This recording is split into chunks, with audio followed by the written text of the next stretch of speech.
Hi, I'm Donna Jordan from Jordan Fabrics. Today I'm going to show you how to make a pattern called ribbon weave. This is from the Quilt Factory and it's a Fab 5 pattern. That means we just need 1 yard each of 5 different fabrics for all of the patchwork. These are the 5 that I've picked out. They're all batiks and we've got a nice blend of darks and lights and in nice fall colors. We need 1 yard from each fabric and I'm going to go ahead, cut that off the bolt and do all the subcuts. And I can't give you all the sizes because it's not my pattern, but the Quilt Factory's patterns are always very, very easy to follow.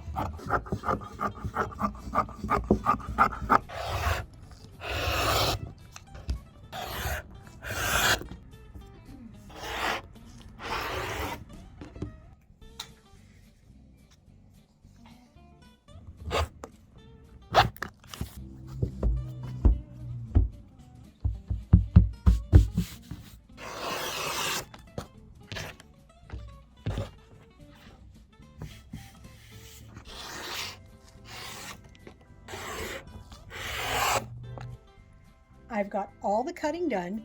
The next step is to make some half square triangles, and we're going to make 8 at a time with these big squares.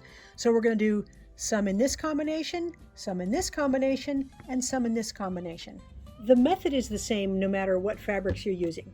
You need to draw 2 lines on the back side. The line goes from corner to corner here, and I'm just using a light pencil. And then you also draw along the other diagonal. I'm at the machine with my blocks here, and I've got them right sides together, all the edges lined up, and we're going to stitch on both sides of both of the lines.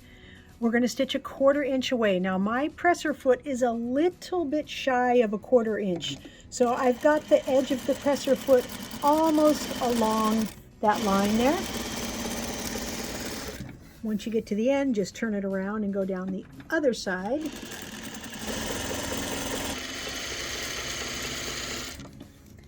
And then repeat that process on both sides of the other line.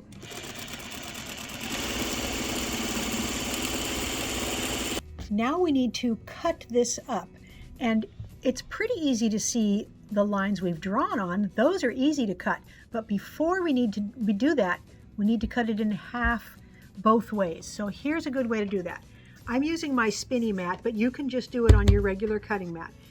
Line up the outside edge on your lines on your cutting board. And then I'm going to be going over 3 3/8 inches right here. And when I go over 3 3/8 inches from the edge, I am right in the middle there, and I'm going to slice it right like that. Then I'm going to spin around, and I'm going to measure over from this side 3 3/8. Something I do to make it a little easier, because you can see I'm not at 3 3/8, I'm at a different line. One tip you can do to make this easy is you can put a piece of tape on your ruler here at the 3 3/8 lines. Let me show you what I'm talking about. This is masking tape or painter's tape. It's nice because it comes off easy, and all I want to do is put it onto a section about where I'm going to cut, but I'm putting it at the 3 3/8 line there. And this will come off of your ruler without leaving a residue, but that way you can get right over there. You still have to be careful to line it up, but you know about where it is, so you won't make a mistake and cut here or here when you haven't really looked very closely. So this will save you a lot of time. Cutting the diagonals, it's very easy because we've got a pencil line right there. And once we get this all cut, we now have 8 half square triangles all at one time. So this will give us 8 all at once. I'm going to iron the seam allowances toward the dark color. So the easiest way to do that is to put the light color down on your board, peel it open so that you can make sure your seam is nice and straight and not bowing. Use a dry iron, then a little steam. And the last step is to cut off these extra little bits here that we call dog ears because they make a lot of bulk, and if you leave those in your patchwork, your corners will be pretty bulky. I'm back at the machine and I've got 2 of these guys and 1 of each of these.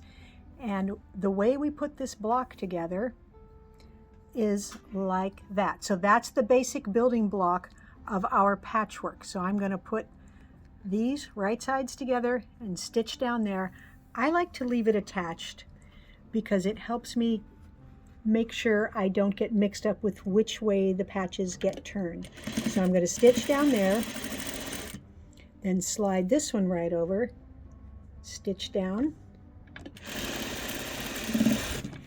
and then I'm going to finger press the seam allowances in opposite directions.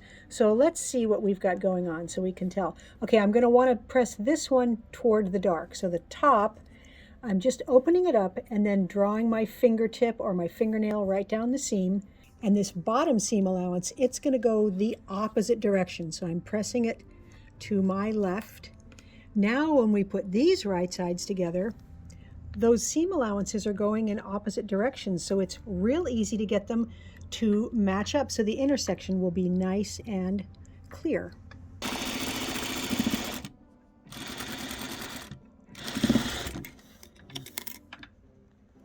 So there's the block, and I'm going to press this seam allowance that way because we've got more dark on that side.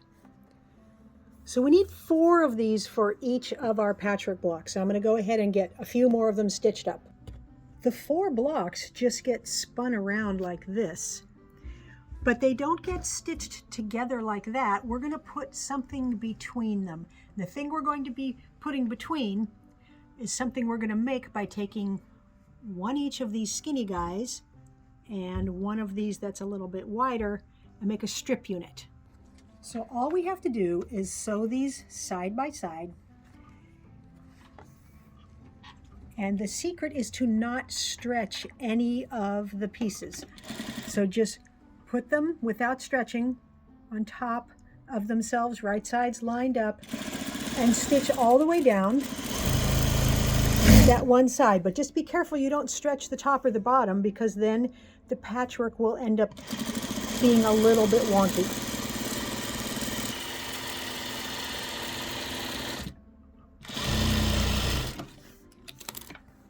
I'm going to press the seam allowance away from this dark one in this direction. So it's a little trickier with these long pieces. Just try to hold it open, maybe anchor it there, and draw your finger or your fingernail right down there. So I'm opening it up so we don't get any peaks and valleys along here. And when you do this, it makes the ironing much easier and you can get your patchwork nice and flat. Now we'll add 1 more little strip on this side over here using the exact same method. Even though I finger pressed it, I still want to iron it. So I'm going to smooth it out on my cutting board here. And it's pretty easy because we finger pressed it first. So I like to use a dry iron and then a little steam. We're going to cut the strip unit here into some smaller pieces. And this is such an easy way to get little patchwork done. This is what it looks like. This is for the sashing. But look how little work it took us to get to that piece right there. We didn't have to cut all those little pieces. When you use the strips, sew them together, it's really fast. I've got 4 of the patchwork blocks, 4 of the strip units, and 1 little square that's going to go in the middle. So these get spun around.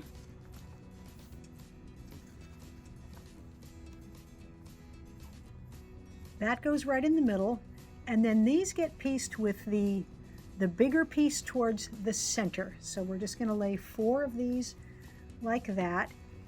We basically now have a 9-patch block that we just have to stitch together. So we can make it in 3 rows and stitch the rows together.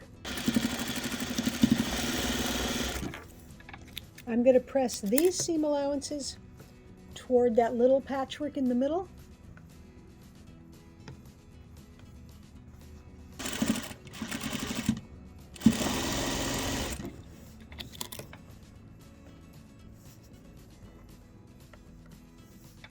And then on this row, we will press the seams away from the middle.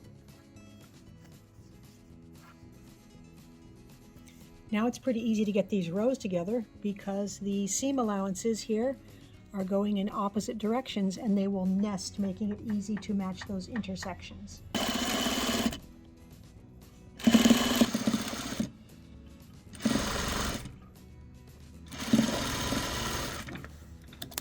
And that is the whole block. It's a nice, neat little block with this very fancy patchwork between these guys. So I'm going to go ahead and make the rest of the blocks. I've got the blocks all done, and putting them together is very straightforward. We've got 4 in the first row, and then we've got 5 going up. Between all of these, there's sashing. So we've got this between the blocks and on top of the blocks, and then we've got cornerstones that are going to go, more of these little guys will go right in there. So I'm going to lay it out so we can see what it looks like. It's all laid out, and of course the sashing and cornerstones look a little bigger than they will once the pieces are all sewn together, because it will shrink it down because of the seam allowances. So these will end up exactly the same width as that. After everything is stitched up, all we're going to do is add this border all the way around, and then we'll add this border all the way around. Then we can get it loaded onto the quilting machine. The quilt top is done and it's loaded onto the machine, and the next step is to pick a thread color. I think there's lots of colors that would look really nice on here. So the tan is going to blend in almost everywhere except for on that really dark brown, and even there it looks good. The brown, I think, might be distracting in the light areas. It would work, might be a little distracting. This will blend everywhere, and I don't think it'll show in the light areas. Let's see. Shows a little, blends everywhere else. Could use rust. I really think gold is going to be my best option. This is a bright gold. I can barely see it in the lights. It shows up a little bit more prominently there. And this muted gold,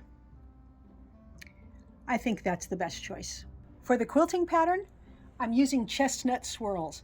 This is one of my favorite patterns because it's pretty dense, it's very even, and it doesn't have any sort of special theme. It's just those swirls all over.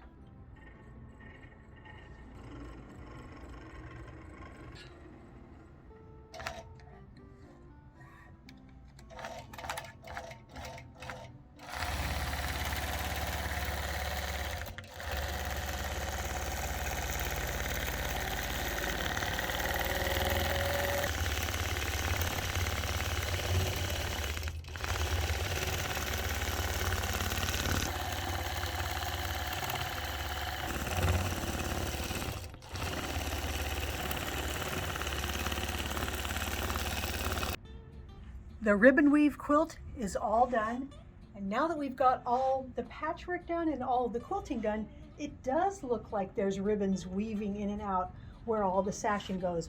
I just really like the way these pieces are pieced, and you can see the patchwork very clearly there.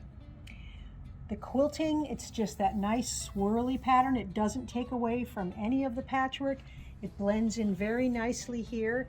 I used kind of a rust-colored batik for the binding and the same fabric on the back, so it coordinates, but it's a different color. The pattern came out 49 by 59, so it's a nice small throw size. It's super easy to make a different size because we just used a yard of each fabric. So you could get 2 yards, you could get 3 yards, you could get 4 yards and make a king size. Very easy to make this one bigger. Thanks so much for watching our video today. We hope you enjoyed it. And if you have questions, be sure to leave them in the comments and I will answer them all. Now at the end of every giveaway, at the end of every video, we do a giveaway. Today we're giving away a quilt in the ribbons pattern. We've made a free pattern for this. There's a video to show you how to make one. It's all done with layer cake squares, and you put this little accent in the middle. It's got a nice pieced border here. And these fabrics are batiks with a little bit of silver accent. Really cool batiks from Robert Kaufman. We've got snowflakes on the back. It's kind of frozen winter colors. And it's very easy to enter the giveaways.